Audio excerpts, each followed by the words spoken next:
I'm pretty sure the only reason that I agreed to do this episode is because there are multiple interesting rap references. And let's talk about this. East Coast versus West Coast rap. Carla, where do you stand?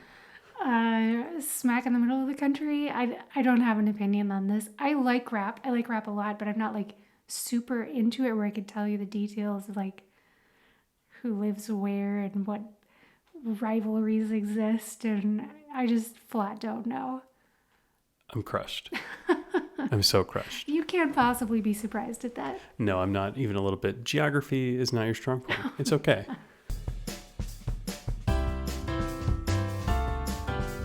Welcome to Pennies and Popcorn, the show about real money lessons from the world of TV and movies. With your hosts, Carla Cash and Robert Davidson, a couple of personal finance geeks and movie lovers. Hey guys, welcome to today's episode on the 2002 movie About a Boy. I really like this movie, and it's very heavily related to the topic of financial independence. So I'm super excited to dig into this film today. I am not that excited about it. This is not my favorite Hugh Grant movie. It's no Notting Hill, folks. I mean, I actually think I like it better than Notting Hill. Blasphemy. No, I really do. It's so good. The cast is fantastic. You've got Hugh Grant, Toni Collette, Rachel Weisz, and that weird kid. Nicholas Hoult, yeah, who went on to become a great adult actor as well. What else is he in? He was in that show The Great on Hulu. I think he was in some kind of like X-Men stuff, something to that, I don't know, some sort of Marvel superhero thing that we didn't see. But I think he's done well as an adult. Although I do remember there was some kind of scandal with him and Jennifer Lawrence. They were dating for a little while, and I think he like released nude photos of her or did something super shady. So sounds like he learned a lot from Hugh Grant. Yeah. So yeah, maybe he's not the best person. I don't really know the details of that scandal, but this movie, he's a little boy. He's still very sweet and innocent, so I think it's okay to like him in this movie. But I think it's a fantastic film. It's sweet and very heartwarming. It's not really a rom-com. It's just sort of a kind of a touching movie about these two people who become friends. So one fun fact that I saw about this film is that Hugh Grant plays the lead, right? But they originally approached Brad Pitt to play the role that Hugh Grant ended up in, and he turned it down, and here's why. Part of the plot is that the male lead character pretends to be a single dad so that he can join this group of single mothers. Even though he doesn't actually have a kid, he wants to date single moms. They're the perfect mate for him, right? They don't have any connections. He can use them and lose them. Yeah, I guess that's how he thinks of it in his mind, is that they're, going to be hesitant to get into serious relationships because they've got a kid to worry about and they just want like a quick fling, and that's perfect for him. So Brad Pitt thought that he was so good looking that no one would believe that he would have to pretend to be a single dad in order to meet women. I think he is a good analyst for plot holes. Yeah, I think he's right. I mean, I guess so. Although, good grief, how big of an ego do you have to feel that way?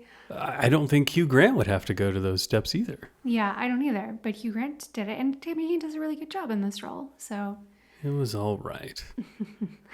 I think it's a great movie. It's based on a novel written by Nick Hornby, who has written a lot of novels that ended up being turned into movies. I think High Fidelity was another famous example. And then he wrote a nonfiction book called Fever Pitch, which became a movie with Jimmy Fallon and Drew Barrymore. So yeah, he's definitely no stranger to the big screen, writing things that end up in Hollywood. Well, the movie was successful. I think it did about $130 million at the box office. So it wasn't, this new Top Gun movie good, but it did all right. Yeah, it did pretty well. And I feel like it's had a little bit of staying power. It's not like a classic or anything that like everyone has seen, but it still holds up over time, 20 years later. So in the middle of the movie, Hugh Grant gives the little kid character a CD by Mystical, which I appreciated as a fan of hip hop. What's your favorite Mystical song? I mean, the only one I know is Shake Your Ass. I feel like he's not great as a solo artist. No offense, Mystical. I think he's out of prison at this point. I think he Oh no. got himself into a little bit of trouble back in the Okay. day. Cool, Yeah, cool. he's not exactly an ideal role model. However, he's really good as like a secondary artist, somebody to go lay down a verse in the middle of a song. Like my favorite mystical work, I think, is his collaboration with Ludacris on the song "Move." That is a great song. Yeah, Okay, that's fair. that's mystical right there. All right, well, he just moved up a few notches in my book. What I did think was weird is that Hugh Grant gives the kid a CD player. Hugh Grant's doing all right financially here, and the kid is definitely not. Why not an iPod, excuse me. Yeah, that's true. In 2002, iPods were totally a thing. Yeah, they came out in October 2001. He definitely, I suppose this was a Christmas 2001 gift, roughly, if the movie came out in 2002. Yeah, maybe that's true. It was just a teensy bit too early for an iPod. Come on, Hugh Grant, splurge for the iPod. So I guess we can do kind of a high-level plot summary. Yeah, while you say it has staying power, I don't think that many people saw this. Oh, I think a lot did. But in any event, so Hugh Grant plays somebody who's in his late 30s and who has never had to work a day in his life, never held down any kind of a real job. And we'll get into the reasons for that as we move through the episode. But he is kind of isolated in life. You know, for so many people, their social network comes from their job, and so he doesn't have that. So he does have some friends, and, you know, he dates quite a bit. We see that. But he doesn't have any real meaningful relationships in his life. So he kind of stumbles into meeting this young boy through part of his scheme of pretending to be a single dad. And Marcus is what, about 12 years old, I would say? I mean, really immature for that age, but probably. He's about 12. And Marcus just sort of takes a liking to Hugh Grant. And Marcus's character, the 12-year-old, he's going through a lot of stuff in life. There's some pretty heavy things going on in his world. And Hugh Grant's world just seems kind of like footloose and carefree. And I think Marcus is very attracted to that. And so they end up spending a decent amount of time together. They watch TV together and they go shopping together, and they just build this very sweet and innocent relationship where they kind of become friends and hang out a lot despite their 26-year age gap. So it's kind of about how Hugh Grant's character slowly opens up and lets more people into his life because of his friendship with Marcus. And that's, kind of the movie in a nutshell. Yeah, well, why don't we jump in and learn a little bit more about Hugh Grant's character, Will, as he kind of sees the world a little bit differently than most people do. In my opinion, all men are islands. And what's more, now's the time to be one. This is an island age. 100 years ago, for instance, you had to depend on other people. No one had TV or CDs or DVDs or videos or home espresso makers. As a matter of fact, they didn't have anything cool. Whereas now, you see, you can make yourself a little island paradise. So he's got all these cool gadgets. We hear the beeping there at the end. It's like some of his kitchen gadgets. But no iPod. No iPod just yet. I'm sure pretty soon he's going to be getting one. But yeah, he basically is giving us his philosophy on life here. You don't need people in your life anymore. Money and movies and video games and music, like that's all taken the place of people. So what is your take on that? Do you think it's good to live this sort of island lifestyle that he's touting here? I mean, it's got to be nice to have a private island that you can go to from time to time when you want your own thing. If you're a bit of an introvert, not being stuck in the fray with everybody else sounds great. But to live there all the time? To be that isolated? No, that sounds terrible. I do think he's right that technology today certainly has made it to where you can engage substantially less with other folks than you had to in the past, right? You needed to be part of some sort of a community to get your basic needs met a long time ago. And today, even in 2002, there are more and more things that you could do on your own, tools to help you have an enriched full life with advances in technology and less requirement to engage with other people. So Yeah. I do think he sees it correctly from that perspective. Yeah, I think he's 1,000% correct that we are living in kind of an island age, and all of the technology and the advances that we have really allow us to fill the role that other people used to play with money. We can have gadgets do a lot of things for us instead of asking friends for help, or we can hire somebody to do something for us instead of having a community of people that we look to help us.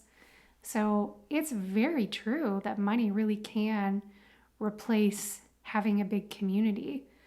I think on the flip side, if you are someone who doesn't have as much money, or if you're someone who's saving towards financial independence and you're hoping to retire early, having a big community or network of people really can reduce the amount of money that you need to live a happy and healthy life, because people can fill that same role that money would fill for you, right? You can rely on your friends to do things like dog sit for you, or have a community of people who's like, hey, if somebody needs to redo part of their house, we'll all get together and help. And then the next time somebody else needs to do it, we'll all go and help with that person's house, and so on down the chain, right? Yeah, your network is definitely an asset. It's funny, we were at a little get-together just yesterday, and I was talking to a lady who is remodeling her house. And this group of friends has a number of people who are quite handy and interested in home remodeling and home improvement efforts. And she asked several people how they would handle this one particular problem, and was able to give them, like, show them pictures and get their take on some stuff. She was able to source a bunch of, I don't know if we should call them experts, but a lot of unique opinions and good ideas from a group of people that gave her a lot of thoughts in how she could save a little bit of money and how she could end up with a better finished product in her home remodeling effort that she was struggling with. Like, how cool is that? Right? She had a group of friends that were able to literally save her money. And I think our network is an asset all the time in all kinds of different ways, whether it's talking to, I'm focusing on problems like improving your home or repairing a car, but there are so many other things where people have great ideas. Like, we all have to eat. We have friends that are amazing cooks, and it's been so much fun to have them teach us how to do things so that we can improve our own culinary lives and do our best to imitate their genius. Yeah, it's so true. I mean, we really do have a great network of people here. I tend to knit things for people that I care about. I give piano lessons to people that I care about. Carly, you've never knitted anything for me or given me a piano lesson. That's because you don't want either. But now that you've said that, you're getting scarves out the wazoo, and we're going to sit down at the piano for like an hour when we're done with this episode.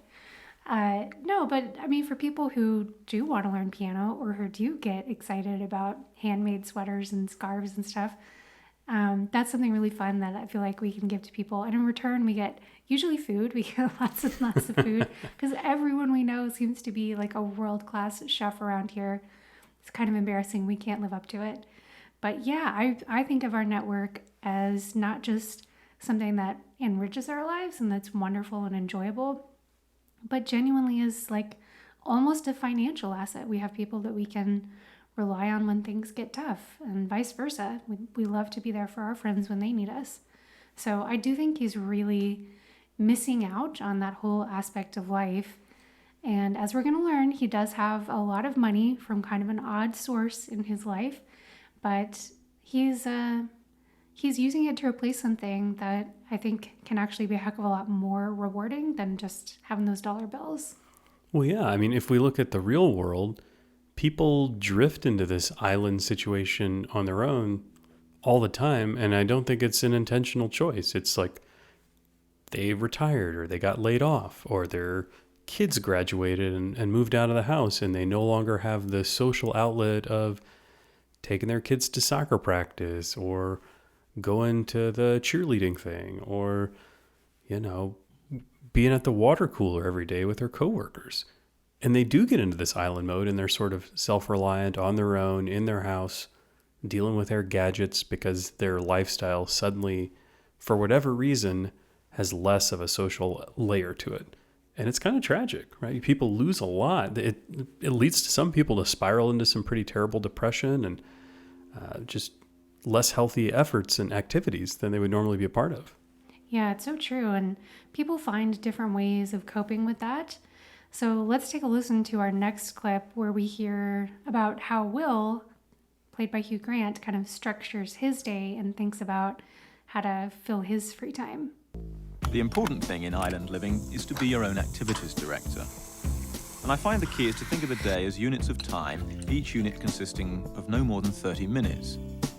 Full hours can be a little bit intimidating, and most activities take about half an hour. Taking a bath, 1 unit. Watching Countdown. Okay, 1 unit. Web-based research, 2 units. Exercising, 3 units. Having my hair carefully disheveled, 4 units. It's amazing how the day fills up, and I often wonder, to be absolutely honest, if I'd ever really have time for a job. How do people cram them in? How do people cram them in? So there's lots to talk about with this clip. First of all, there's a couple of like visual puns that you're missing with the audio clip.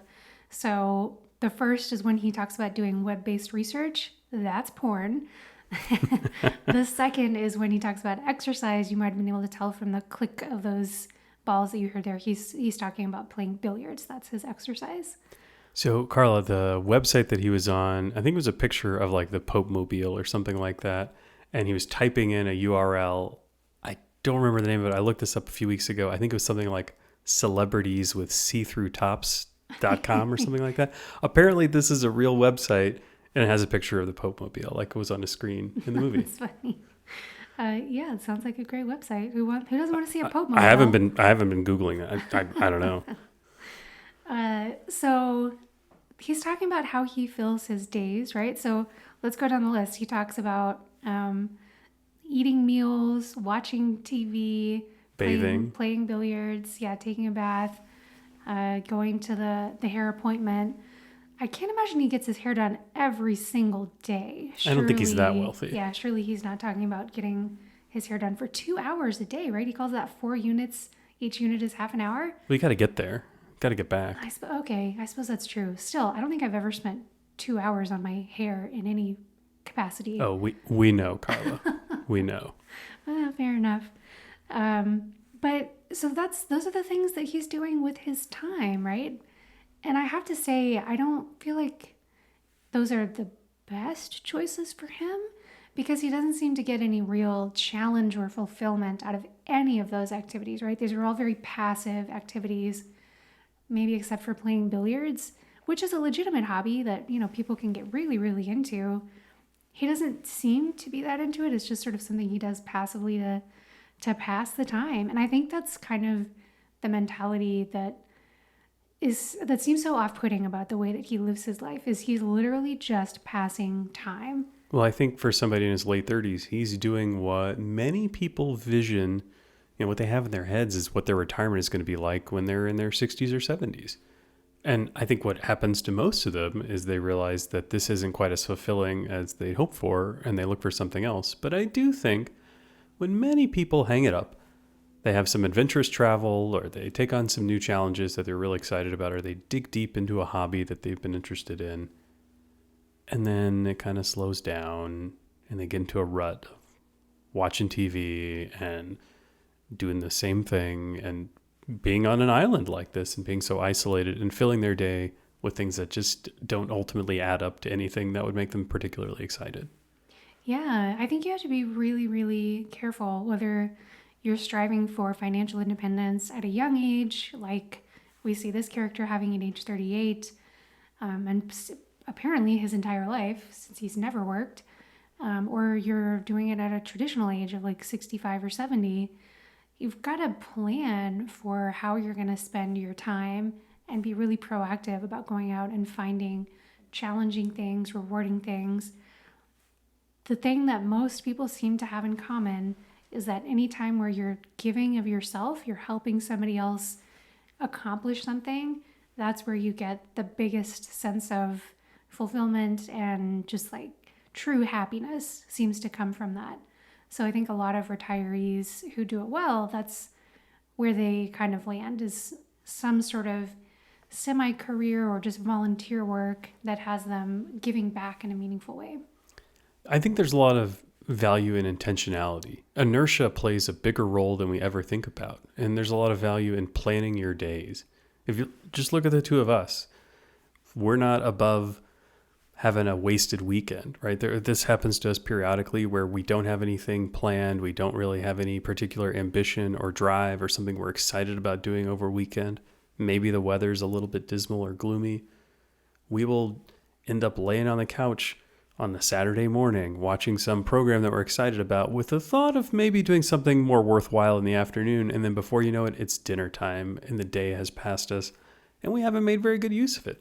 It's so easy to fall into that rut. And I think that's what happens to a lot of people on their regular weekends when they, have an extended break without any work or when they retire. If you don't have a plan, if you don't step back and say, how am I going to use my time intentionally and strategically, you're going to just fall into a rut or you're going to go wherever the wind takes you. And often that's nowhere.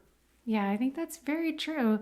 There's so many people in the FI community who just seem to be like, go, go, go all the time, 100% of the time. I can't imagine having a lazy day where, we just end up like watching movies all day. But you and I are more human than that. And that's definitely a trap that we have fallen into from time to time.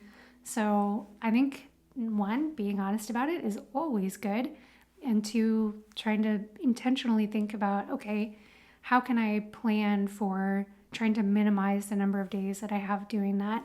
Now, maybe you're somebody who really enjoys doing that occasionally, and you want to plan for days when you get to do that sometimes. And I totally sympathize with that, and I don't think there's anything wrong with it.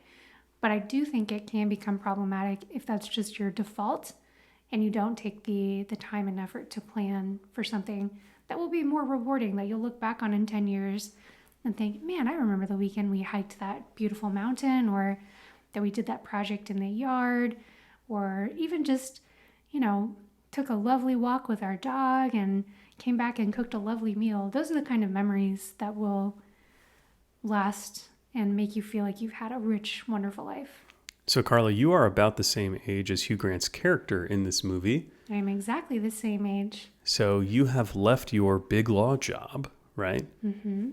How do you do your days differently or better than Will does in the movie? And what are your strategies for that? Well, I only spend 1 hour at the hairdresser a day. Nice. I think I have found a lot of different activities that I'm really, really passionate about.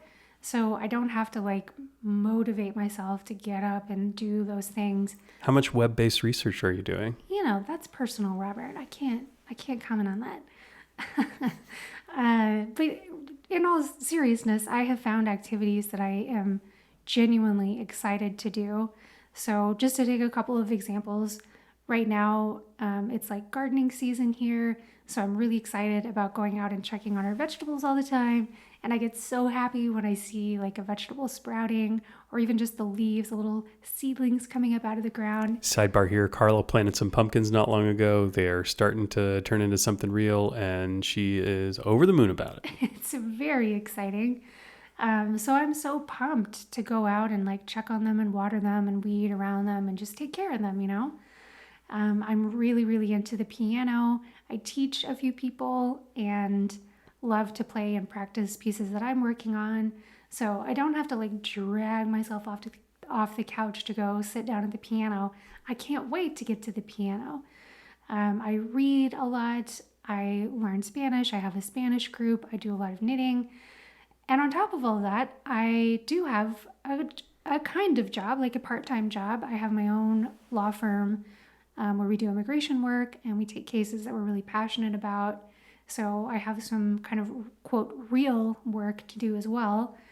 So I feel like I have a pretty rich and wonderful life. And I will say, in spite of all those fun and wonderful things that I have going on, I still kind of think, well, maybe I'll go back to school, or maybe I'll turn my, piano teaching into a real business and get that off the ground and going, because it just feels good to create something and to help people and to learn new things.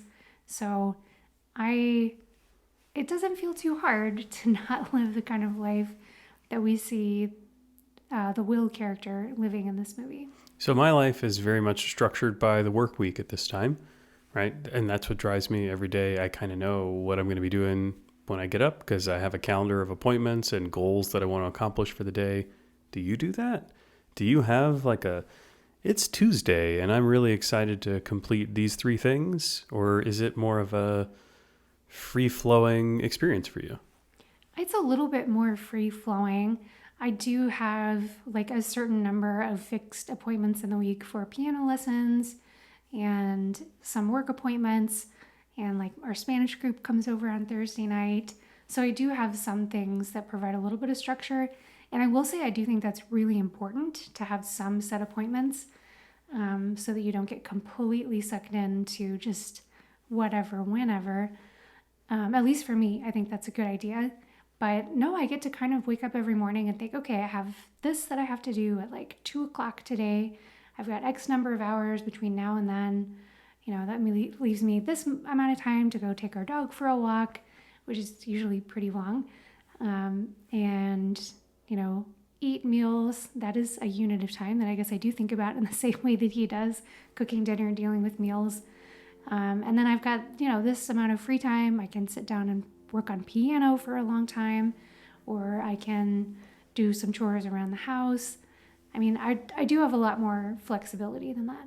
Okay. Well, it sounds like you use your units of time a little bit better than Will does.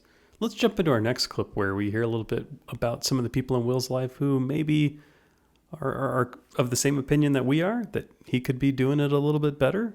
Any desire for a family of your own yet? I'd rather eat one of Barney's dirty nappies. No, not really. I'm sort of all right as I am. I think. Oh, please, Will. What's that mean? Oh, please what? What?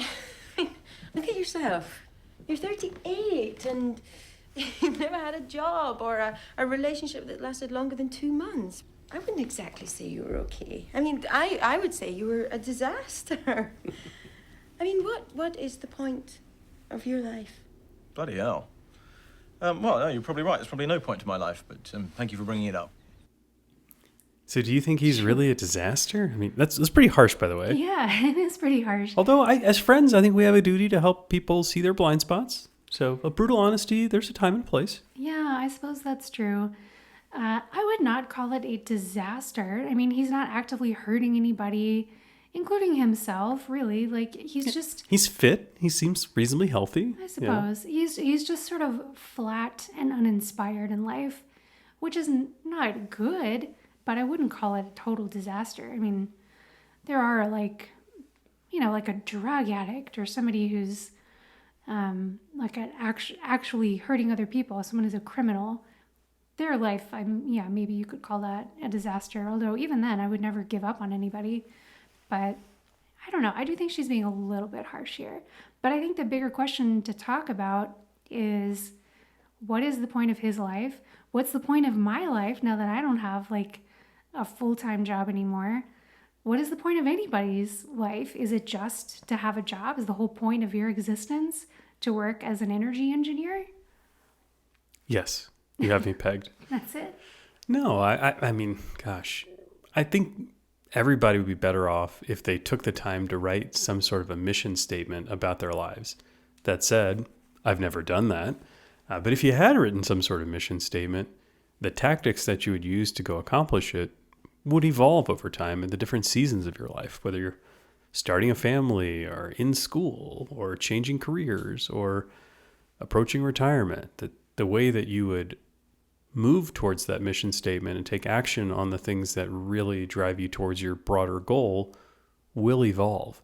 If you're putting me on the spot to ask what the point of life is or what the meaning of life is or what it's all here. It's just a casual question. What's the point of life? I don't know.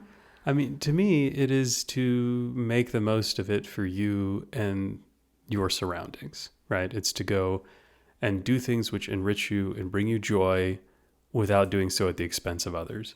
And hopefully part of that is lifting others up and helping them to have a better experience at the same time, because it just is mutually beneficial for all of you. Yeah, that is my mission statement, is enjoy life and help others enjoy life. I don't know what more you can say about the purpose of life. Nobody knows exactly what we're doing here, right? Nobody knows exactly how we got here from a point of the Big Bang or before. So there's lots of existential questions about life that I feel pretty certain won't get answered in our lifetime.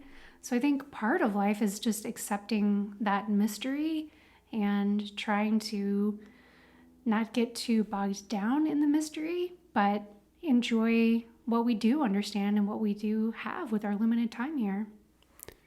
So we've done some podcasts lately on shows like Bridgerton and Pride and Prejudice, shows that were set in a different era.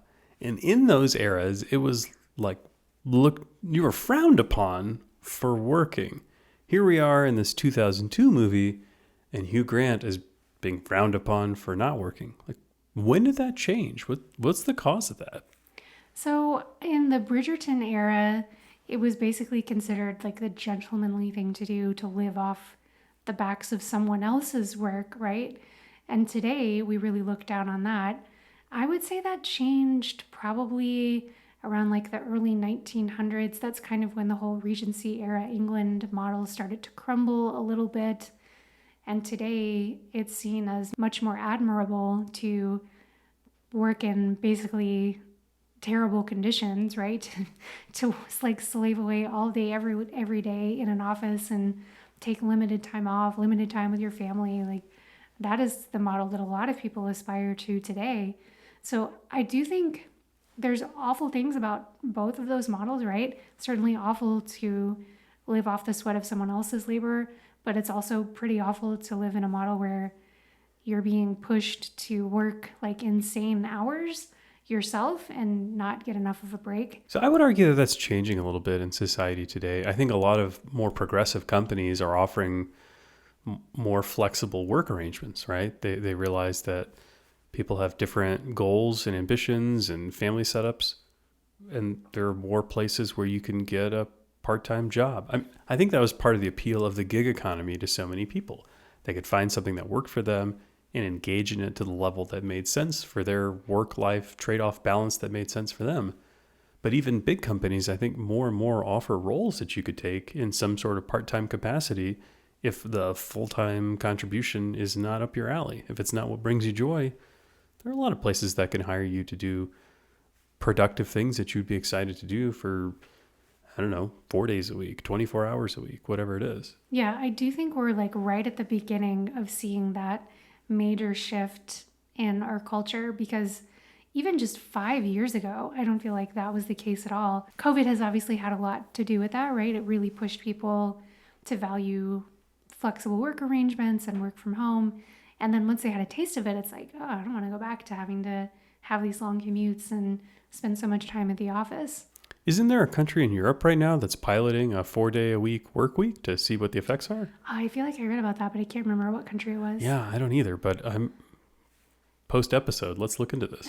Yeah, it's definitely something that is happening a lot faster than I ever would have predicted just a few years ago. But I don't know, it'll be interesting to see where attitudes head. I hope we don't get back to as much of a Bridgerton, Pride and Prejudice, basically like a Regency era England where there's model. some wealthy elites who have earned money over time and basically are living on the backs of some wage-earning laborers who keep the economy flowing. Yeah, exactly. I mean, for one thing, that was such a teeny tiny percentage of the population that was able to do that, and everyone else was really suffering as a result of it, or at least was suffering alongside of it if it wasn't a direct result of those people being so wealthy. So, yeah, I hope we don't go back to that, but I don't know. It'll be interesting to see where things head. Have to polish up my crystal ball. I can't quite see that far in the future. All right. Well, good luck with that. I hope you find the right chemicals and cloth. So let's move into our next clip now, where we finally learn what is the source of this guy's wealth. How is it possible that he's never had to work a day in his life? So, what do you do, Will? Me? Well, There were already too many lies to keep track of, so I told the truth. nothing. Oh, well, before then. What do you mean, before I did nothing? Yeah. I did nothing. Well, so you've never worked? Well, I've done the odd day here and there, but, well, crazy, isn't it? Oh, God, I was going to have to tell her. No, well, what happened, in fact, was that my dad wrote a song in 1958, and it's quite a famous song, and I basically live off the royalties of that. So what's this song, then? Well, if you can live off it, we must have heard of it. It's Santa's Super Sleigh. Oh, God, please don't sing it. Look who's coming round the bend. It's Santa and his reindeer friends with a ho, ho, ho and a hey, hey, hey. It's Santa's super sleigh. It's a catchy song. I can see why he would have been living off it all these years. Yeah, it definitely seems like the hit Christmas song that never made it here to the States. I don't know what happened. Yeah, not a real song. We should clarify in case you were like, why haven't I heard of that song? It's because it doesn't actually exist except in this movie. So I think this is pretty fascinating that he could live off the royalties of this, but we have lots of questions. First, let's start with whether it's actually possible to live off of the royalties of a song. Like, how much money can you expect to make if you write a hit song? So I thought I would take us through the top 10 grossing songs of all time. Do you want to take a guess at number one? The Christmas songs or? No, just songs in general. Oh, gosh. Which could include Christmas songs, but doesn't have to. If I have to guess the number one grossing song ever, I don't know, Thriller. And didn't even make the top 10, Robert. That is terrible. Seriously? Think way more simple than that and something you would hear. Oh, Happy Birthday. There you go. Yeah, Happy Birthday is the highest grossing song of all time with a lifetime earning of about $70 million. So not too bad, not too shabby for somebody who just sat down and wrote a song pretty quickly. I will say, if you've never written a song, I've written a couple, not super good ones. But it really doesn't take that long. It's pretty wild that some of these people, they famously wrote these songs in like 15 minutes, and that's your life's work. That's what you do.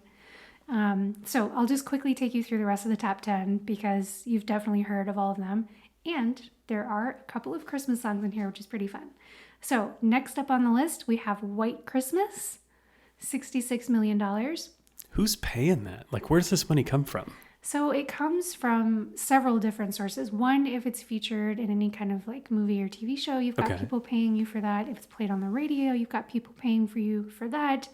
If it's, what else would be public? You're buying a CD or something? Yeah, if you're buying a CD, you're obviously getting paid for that. These days, streaming, you can make money from that. But this is an important thing to know. Today, it is much harder to be one of these one-hit wonders that you can live off of for the rest of your life. Well, yeah, because people have better taste now. Not because of that, to the extent that's true, which I don't feel like it is. But no, it's because you make such a tiny, tiny fraction of the revenue that comes from streaming. So it's basically becoming harder and harder to make it as a musician these days. And actually, it's better to be a songwriter than a musician because songwriters tend to get a bigger portion than the actual musicians do. Although the musicians can make money from touring, which is a different thing. Maybe you should be talented enough to do both. Oh, there you go. So, Happy Birthday, White Christmas, You've Lost That Lovin' Feelin' is number 3. I wonder if Top Gun had a lot to do with that. Most definitely. Yesterday by the Beatles. Okay, I was going to guess a Beatles song here and there. Mm-hmm. Unchained Melody, which just kind of blows my mind. I was never a huge fan of that song. Was that in Ghost? Yes. Okay. Yes. Stand By Me, which is fun. That was the first song we danced to at our wedding, so that has a special place in my heart. Also, I really like the movie Stand By Me. Santa Claus is Coming to Town, another Christmas song debuting here. Every Breath You Take by The Police, which I did see that apparently Sting makes like $2,000 a day on Every Breath You Take. Now, we talked about Sting and Only Murders in the Building, and didn't we conclude that this was kind of a creepy song? It is a creepy song. It's definitely not a love song. People dance to this at their weddings and treat it like a super romantic song. Straight up about a stalker. Don't dance to it at your wedding. Okay. Pretty Woman. Again, like, not my favorite song. Don't really get the appeal there. And then finally, the Christmas song, Chestnuts Roasting on an Open Fire.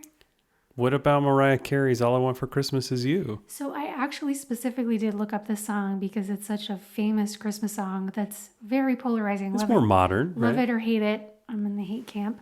But apparently that makes about $600,000 a year in royalties these days. I will say it has gone way up in popularity. Like when it first came out, I think in the 80s, not popular at all. And for some reason, it just skyrocketed in like the last 5 to 10 years. I don't get it. It was featured heavily in Love Actually, another Hugh Grant film that's way better than this one. So maybe that's what it was. Gotta be. That's gotta be it. Okay. Well, what I'm hearing you say is that if you do write a real Christmas hit song, it can make enough money for you to live off of it. I mean, I will say if your ambition is to be a one-hit wonder, based on this list, seems like your odds are best if you go for a Christmas song. So, beyond the clip that we played, one of the funny things that happens in this conversation is Will is on this date with a woman and Marcus is somehow tagging along. Marcus, this kid, asks him directly, like, how much money do you make? Right? You're living off of these royalties. How much money is it? How did you feel about that? I mean, it felt so natural, and I thought it was a great thing to include in the movie because that's the kind of thing that kids do, right? They're so curious. And to be fair, so are the adults, right? You know that woman is thinking, I wonder how much he's got coming in royalties every year. Marcus, don't ask that, but Will, if you do want to answer. Yeah, it's so true. We all want to know. They don't tell us in the movie how much he actually makes. I don't have a real guess at it, but he, lives a pretty comfortable life. It's obviously not nothing. I will say, I feel like it's kind of a risky thing to live off of unless he's saving a lot of it and has like a big nest egg now, because that song could fall out of popularity, right? And then the royalties could dwindle. Yeah, what if his dad had a scandal and all of a sudden he gets canceled? Well, I'm pretty sure he's dead. That seems to be the implication. Sometimes dead people's scandals show up. Like, didn't Michael Jackson have a pretty negative thing that happened a handful of years ago after he'd already died? Did he? I don't remember this at all. Oh, I believe so. Yeah, I think there was a documentary that came out about him and opened people's eyes to things that they totally should have had their eyes open to before that. But nonetheless, I think his popularity, diminished substantially after that, even after he was already dead. Well, I suppose that's possible. So what I don't get, his dad's dead, but Hugh Grant's character Will, he's only 38. Like, what circumstance led him to never work? Right? When did his dad die? Like, it's not as though his dad died while he was 9 and he went and lived at an orphanage and then all of a sudden he inherited his dad's royalty checks when he turned 18. I suppose it's possible. We don't actually know anything about his childhood at all, except that his dad wrote a hit song when he was a kid. Right, but if his dad died when he's like 30, then he had from when he was, done with high school or done with college. We don't know what his educational past is, but he had some point as an adult where he would have just been living off of his dad's royalties while his dad was still alive. It's not like that's pretty lame. Yeah, it seems like that must have been a very strange dynamic. Maybe he did pass away at a really early age. I don't know, but nothing about it seems easy to understand. There's a lot of questions left after we hear this explanation for where his wealth has come from. So here's my question. Do you think his dad would be proud of him if he could see him from beyond the grave? I think he would hope for more for his son. I think he would be happy to know that what he had done has set his son up for this kind of lifestyle flexibility, to be able to do whatever he wanted to with it, and he'd feel proud of himself for that. I think he would be proud that his son generally isn't harming others and isn't like a drain on society. I don't know if he would be so disappointed in him that he would tell his son that there's more out there for you and the world would be a better place if you were going to contribute a little bit more than you are. But I definitely don't think he would ultimately, if he had to check a box in a secret vote, I don't think he would say he was proud of him in total. Yeah, he definitely doesn't seem to be making what I would think of as the most of his life. I will say everybody is different, and I think there are people in the FI community who just genuinely want to kick back and enjoy life and not feel like they have to contribute anything else. Maybe they worked stressful careers and now they're at a point where they just want to soak it up and enjoy all of the things that life has to offer. And I don't think it's an evil thing to do. I don't think there's anything wrong with it. I just think you've got to be cautious about it, because for a lot of people, that doesn't end up being the most fulfilling way to spend your time. So if you're in the percentage of people for whom it is fulfilling and rewarding, then great. But if you're not, then go chase something else. I agree. Well, let's move into our last clip where he's on another date-like experience and we hear him talking to someone else, and I think he's given it a little bit different tactic. So, what do you do? Well, I'm sort of taking taking a bit of time off at the moment. Sounds good, yeah. Yeah. Time off from what? Well, to be absolutely honest, time off from time off. In fact, the interesting thing about me is I don't actually do anything. You don't do anything? Actually, no. Nothing? Nope. Wow. That's, Now, Rachel, darling, yeah. East Coast or West Coast rap? Oh, God, I have absolutely There. She was gone. Honestly, So before we talk about taking time off from time off, I will say for everyone listening, I'm pretty sure the only reason that I agreed to do this episode is because there are multiple interesting rap references. And let's talk about this. East Coast versus West Coast rap. Carla, where do you stand? Smack in the middle of the country. I don't have an opinion on this. I like rap. I like rap a lot, but I'm not like super into it where I could tell you the details of like who lives where and what rivalries exist, and I just flat don't know. I'm crushed. I'm so crushed. You can't possibly be surprised at that. No, I'm not even a little bit. Geography is not your strong point. It's okay.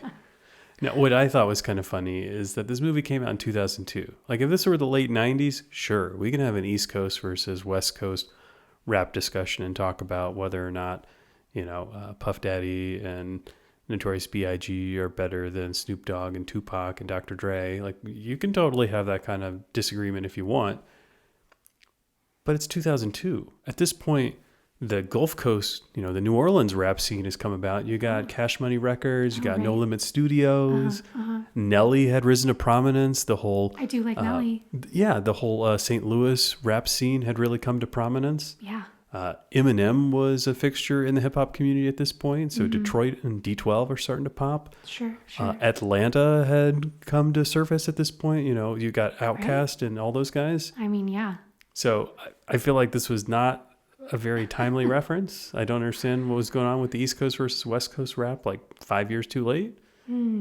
But anyway. This is deeply troubling. I'm deeply troubled by this. I'm deeply troubled with the fact that you can't hang in this hip hop discussion. Oh, gosh.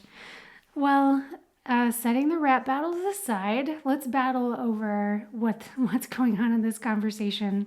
So Hugh Grant has a little bit of a crush on Rachel Weisz, who he's meeting at this dinner party.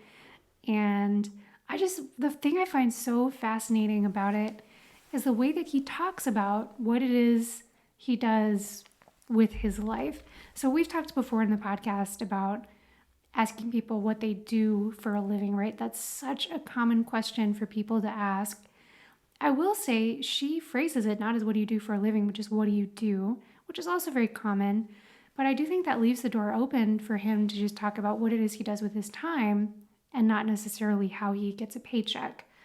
So I think what's really crazy about this movie is, well, one, because of the way he lives his life, he really doesn't do that much with his life. Like, what could he say in response to this? I watch TV. I do a lot of internet-based research. Yeah, I watch a lot of porn. I play a lot of billiards. I get my hair done a lot.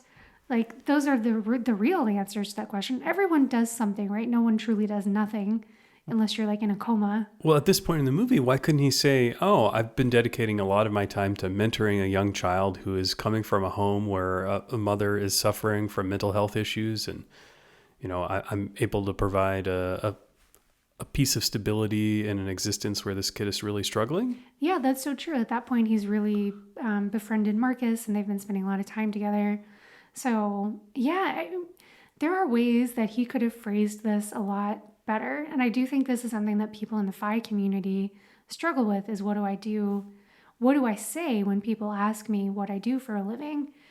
So he could have done a much better job of answering this question. Because I think if he were to tell the truth, I don't have to work because of some inherited wealth, but here's what I do with my days. That would be a much better answer. I think the problem is for him, he doesn't feel good about the way that he's actually spending his time. He knows that it's kind of shallow, and I think he's yearning to do something better. He just can't quite motivate himself to do it. So that's why he's kind of stuck and having a hard time answering this question.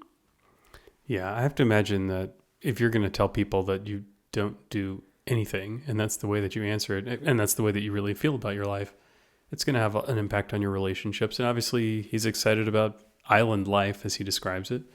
But the romantic relationships that he seems to crave, I imagine this is a difficult thing for them too, right? If you can't have joy in sharing what you do with your time, who's going to want to be around you? Like, what do you really bring to the table? Yeah, no, I completely agree. I think ambition is an attractive quality, and it doesn't have to be ambition to accumulate wealth. It just has to be ambition to have an enjoyable, challenging, fun life, right? So maybe you want to be, I mean, he's in a perfect position to take on all kinds of creative pursuits that a lot of people wish they could do, but just can't afford the luxury of the time to chase those things. So he could be writing songs himself. Maybe he inherited some of his dad's ability there. We know he does know how to play the guitar. That's featured in the movie. So he could be a musician. He could be a writer. He could try to make it as an actor. I mean, there's all kinds of creative jobs that people would kill for that he's perfectly set up to do. And he's just not, as he says, he's not really doing much of anything. I agree. He's definitely not making good use of his freedom. Yeah. Right? So he has a rare gift, right? The opportunity to have this time to do what he wants with it, and he just isn't. Yeah. And I think that's going to make it hard for him to find a romantic partner. So I think also in the Fi community, that's something that people struggle with, is thinking that potential romantic partners will look at them as lazy or just like wanting to live this crazy frugal lifestyle where you can never do anything fun, you can never eat out, you can never take vacations. And that's not true for, I think, everyone that we know in the Fi community. They're still going out and doing those fun things. They're just doing them on a lesser scale or maybe not quite as often. So if you can't find a romantic partner who's okay with that, then I think you're looking in the wrong places, because there's definitely folks out there who would be thrilled to have a more frugal lifestyle that's more focused on chasing time and big dreams like early retirement than the latest fashion or the latest restaurants. So he explains that he's taking time off from time off, and that made me wonder about real people in the real world and their vision for time off versus the reality of their actual experience and whether or not they mesh. What do you think? Yeah, so her response to that when he says, I'm taking some time off right now, is, oh man, that sounds really good, right? And I think so many people have that dream of, I want to get to a point where I can take a lot of time off. Time is so wonderful and I want a lot more of it. And it is really wonderful. And I think that's a great dream to have. But as we've been talking about, if you don't have a plan for how you're going to use it, you can kind of get lost in that sea of time and end up not really enjoying your life as much as you'd hoped for. Agreed. I think it's so common, right? We know people who have retired early and they've kind of run into that same problem. They thought that getting away from a job and having all this time would create such a change in their life that they would immediately be happy, and instead it required a lot more intentionality than they ever expected. Yeah, I think early retirement is truly the ultimate dream in life, and it is every bit as fantastic as I thought it was going to be, but it still requires work in order to make it fulfilling and enriching. I mean, life goes on, right? We still have chores to do. We still have to keep ourselves busy and feeling challenged and entertained in a real and meaningful way, and not just entertained by watching TV all day. Those kinds of things can lead down a pretty dark path. So it takes work to enjoy time off. I think that's kind of the takeaway for me here. Yeah. Well, my takeaway is have a family member write a successful Christmas song, make sure you're in their good graces enough to get a nice inheritance, and then do it better than Hugh Grant. Yeah, that's not a bad way to live. I mean, a lot of people would be envious of it, but he could do so much better. And I think by the end of the movie, he's on a track to do a lot better. So it's not a bad takeaway. So everybody go find the nearest guitar, piano, ukulele, whatever, and just crank out a Christmas song, because clearly this is the pathway to wealth. Indeed. All right, guys. Well, thanks so much for tuning in today, and we'll catch you next time. Take care.